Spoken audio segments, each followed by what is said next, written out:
Hello everyone, my name is Nikita and I'm from the Bodhi Academy.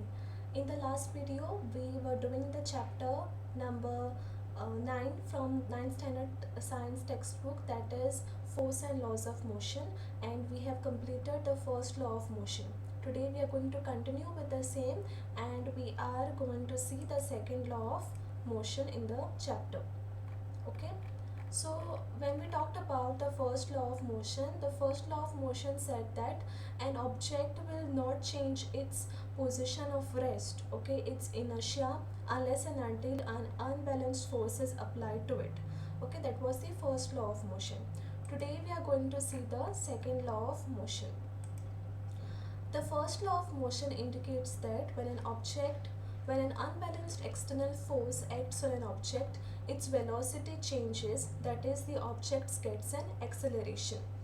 Okay, we would now like to study how the acceleration of an object depends on the force applied to it and how we measure force. Okay, so in this law, we are going to study that we have already seen how the velocity changes when a force is applied. Now we are going to see how the force actually affects on the acceleration and how we measure force. What is the measurement of force? Okay, so to study the second law of motion, we have to take an example. Okay, during the game of a table tennis, if the ball hits a player, it does not hurt him. On the other hand, when a fast moving cricket ball hits a spectator, it may hurt him. So there are two instances over here. One is a table tennis ball. If it hits the player, it will not hurt. Okay, but if a fast moving cricket ball hits a spectator, it may hurt him. Now, what are the possible reasons for this assumption? The possible reasons are that first reason is that the table tennis ball, it is lighter than the cricket ball. Okay, first reason. Second reason is that the speed with which it is moving. Okay, the speed with which it is moving, for the table tennis ball the speed is less. Okay, and for a cricket ball the speed is high. So there are two quantities we are considering over here. One we considered is the heaviness, means the mass of the object, and second we consider the velocity of the object. Okay, so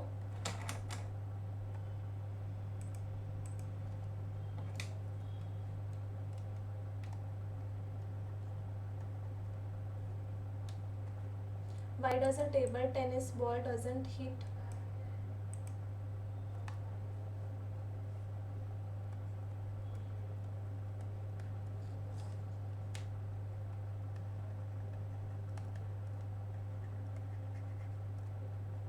It is of less mass. Okay, and cricket ball is of large mass. Okay, again this one high less velocity, sorry, less mass and low velocity with which it is moving. Okay, low v, and this one it is high velocity with which it is moving. Okay, so this observation suggests that the impact produced by the object depends on the two quantities, that is mass and velocity. Okay, what impact it is producing on the object. Okay, it is it depends on both the mass and the velocity. Similarly, if an object has to be accelerated, means if we want to change the velocity, we know that greater force is required to give a greater velocity. Okay, if we have to greatly change the velocity, then larger force will be required. In other words, there appears to exist some quantity of importance that combined object's mass and velocity. One such quantity is the momentum. Okay, the momentum. So the quantity which relates both mass and velocity. Okay, quantity which relates mass and velocity is momentum.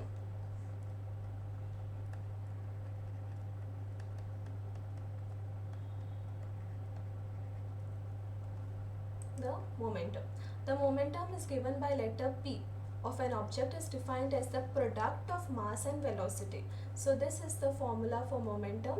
Momentum P is the product of mass and velocity. Okay. So momentum P is the product of mass into velocity.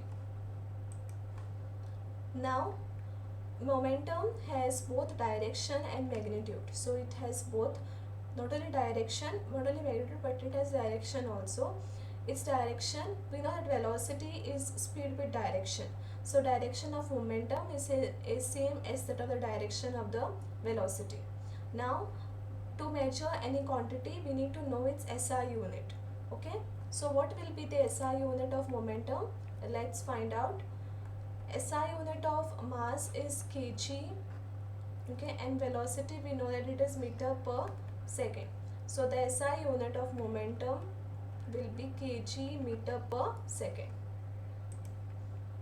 Okay, so now from this we can find out what is the second law of motion. Let us consider a situation in which a car with a dead battery is to be pushed along the straight road. Okay, car with a dead battery. So people are pushing it to give it a speed of 1 meter per second, which is sufficient to start the engine. If one or two persons give a sudden push to it, it hardly starts. Okay, so if they give a sudden push, it will not start. But if you give a continuous push over some time, this results in gradual acceleration of the car to its speed. Okay, if many people start pushing it, there will be acceleration and it will be changing its velocity, and then it will start moving. This means that the change of momentum, so what is coming over here is the change of momentum. Okay, now when we talk about change of momentum, which quantity in the momentum will change? Mass will remain the same, mass will not change. So what will change is the velocity. Okay, so when we talk about change of momentum, means change in velocity.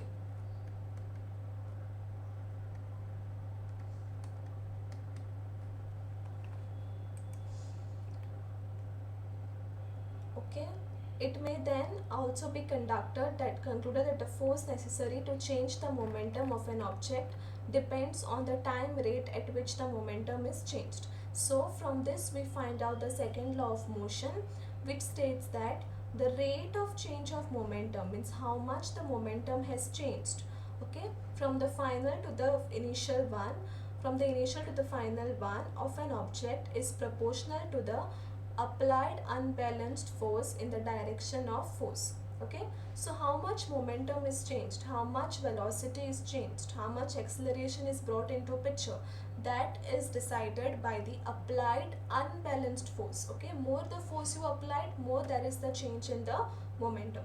So that tells us the second law of the motion.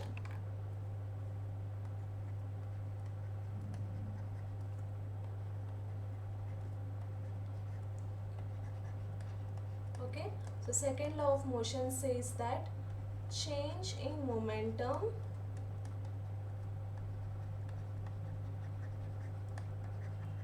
is directly proportional to the applied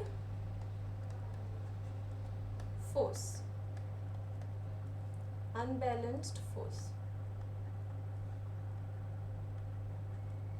Okay, applied unbalanced force. Now there is a mathematical formulation of the second law of motion which is important. For that you have to consider some quantities.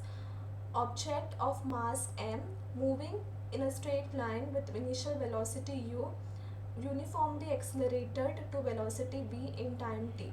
Okay, and force is given by letter F.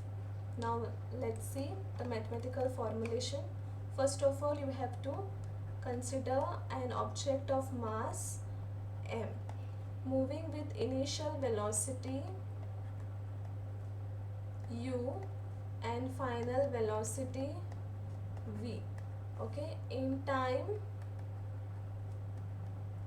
t, and force applied to it is F. Okay, now this formulation is step by step. It follows the second law of motion. Change in momentum is proportional to applied unbalanced force. Okay, change in momentum, I had told that when you say change in momentum means the change in velocity, the mass will remain the same. Okay, so the initial momentum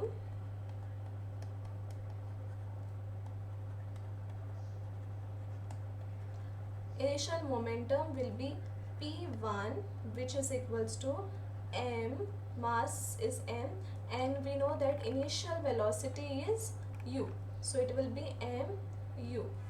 Okay, then final momentum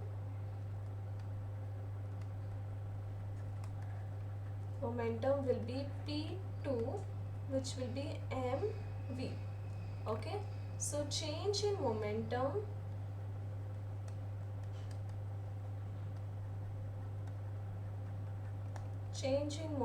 will be the difference between the initial final and the initial, that is p2 minus p1, which is mu minus mv, sorry, mv minus mu.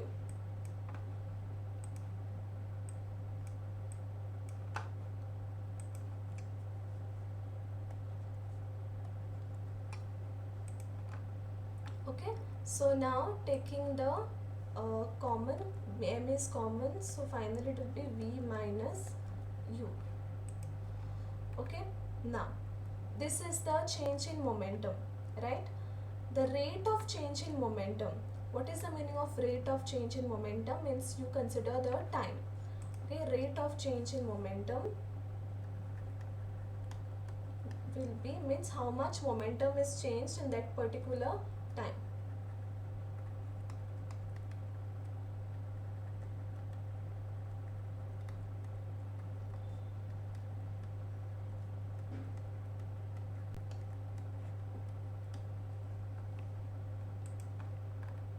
Okay, now the force applied.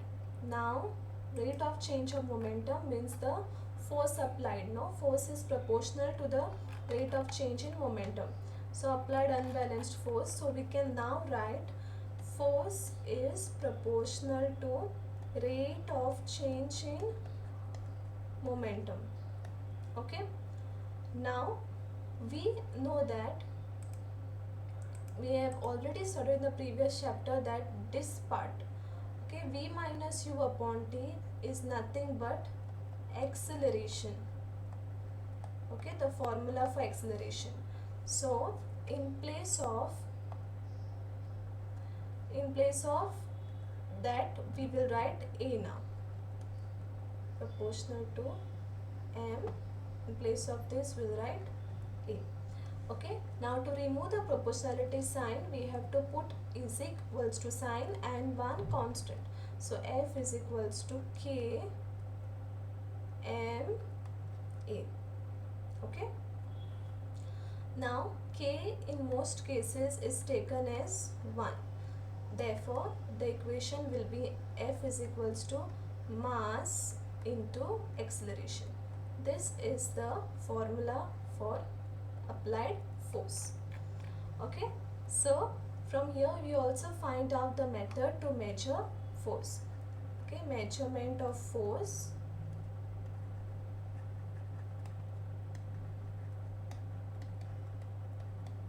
Measurement of force, we need mass into acceleration.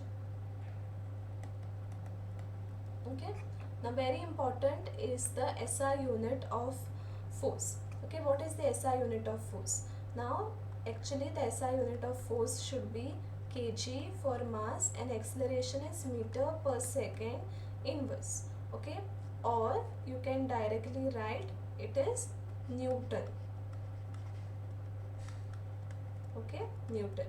So force is given by Newton, which is written as N. Okay, so that is how we write the force. So now what is 1 Newton? What is 1 Newton? 1 Newton means the force applied on an object with mass 1 kilograms, 1 kg and the acceleration of 1 meter per second. That is the definition of 1 Newton. Okay, so this tells us the second law of motion. Now let us see how the second law of motion is applied in everyday life. The second law of motion has a role to play is often seen in everyday action in everyday life. The Have you noticed that while catching a fast moving cricket ball, the fielder in the ground gradually pulls his hand backwards? Okay, they pull their hand backwards. Now why does they do that? In doing so, see, the ball is coming with a high velocity and it has high mass, so it will directly come with a high momentum and hit the hand of the cricketer, the fielder. Therefore the fielder gets his hand back. In this, he increases the time during which the high velocity of the ball moving decreases to 0. Okay, so by the time he moves his hand back, at this time the velocity from v, it becomes 0.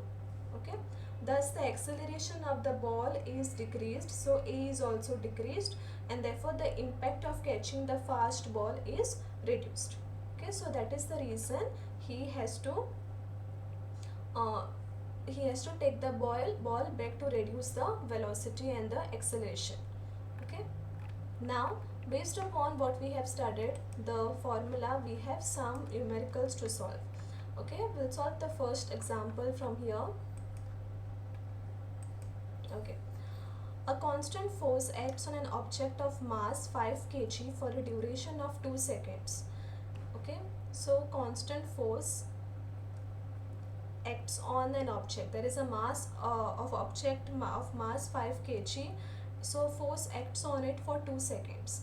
It increases the object's velocity from 3 to 7 meter per second. Find out the magnitude of force. Okay, so what we have to find over here? We have to find the force. Let us see how to do. So first write what is given. Mass is given as 5 kg. Now velocity, change in velocity is given, that is from 3 to 7. So 3 becomes the initial velocity, u 3 meter per second, and v becomes the final, 7 becomes the final velocity, and time is given as 2 seconds. Okay, now to find out force, what do we require? We have to find out force. So we know that force is equals to mass into acceleration. So mass is given by 5 kg. Acceleration is v minus u upon t, right? So this will be 5 into 7 minus 3 upon 2. Okay, which is 5 into 4 upon 2. This is 10, 5 2s are 10 newtons. Okay, so when the time is 2 seconds, the force is 2 newtons. Okay, now if the force applied for a duration of 5 seconds, what will be the final velocity of the object? Okay, if the force applied is for 5 seconds, what is the final velocity of the object? So now first it was 2 seconds. Now we have to find out the force applied when the time is 2 seconds. Okay, we have to find the final velocity now.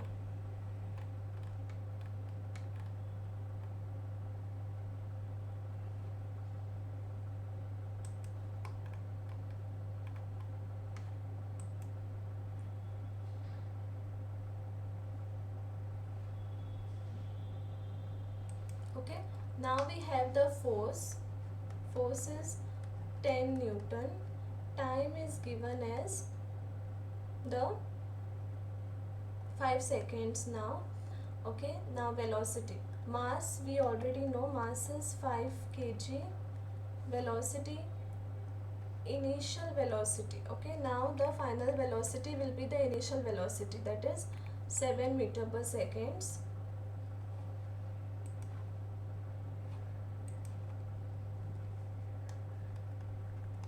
You have to find v now. Okay, so we use the same equation, F is equals to mass into acceleration. 5, acceleration is v minus u. Okay, so v is what we have to find, 7 upon time is 5, and force is given by 10.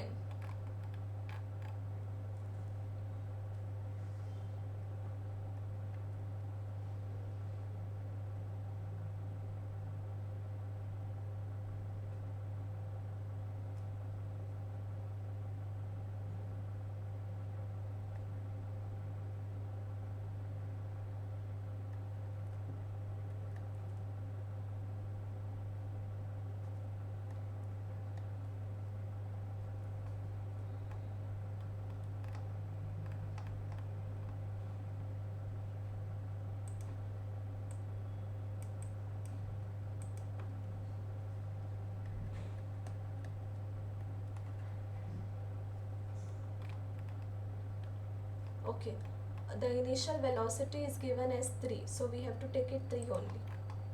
Okay,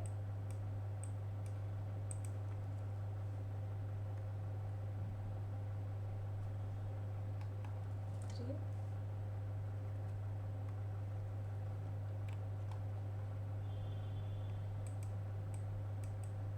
We have to keep the initial velocity same, just we have to find out the final velocity with this force and with this time. Okay, so v will be equals to 10 plus 3, so v will be equals to 13 meter per second. Okay, so this is the final velocity. Okay, now the next question is, which would require greater force, accelerating a 2 kg mass at 5 meter per seconds or 4 kg mass at 2 meter per seconds. Okay, so just you have to compare over here. F is equals to m into a. Now mass is 2 kg into 5. This is 10 newtons. Okay, now second is m into a. So this is 4 kg into 2, 8 newton. So which one will require greater force? This is F1, F2. So F1 is greater, so it is F1, F2. F1 will require a greater force. Okay, so this is how you solve the numericals from this chapter, from this second law of motion. The formula is F is equals to mass into acceleration. Okay, so initial final velocities will be given, time will be given, you have to find out the force, and force is given by Newton. So today we saw what is momentum, we saw this mathematical formula, we saw the second law of motion, its mathematical formulation, measurement of force, and finally we saw the SI unit of force also and the numericals. Okay, so this is it for the video. In the next video we will be doing the last part of the chapter, that is the third law of motion. So yes, thank you for watching my video. Please like, share and subscribe to our channel.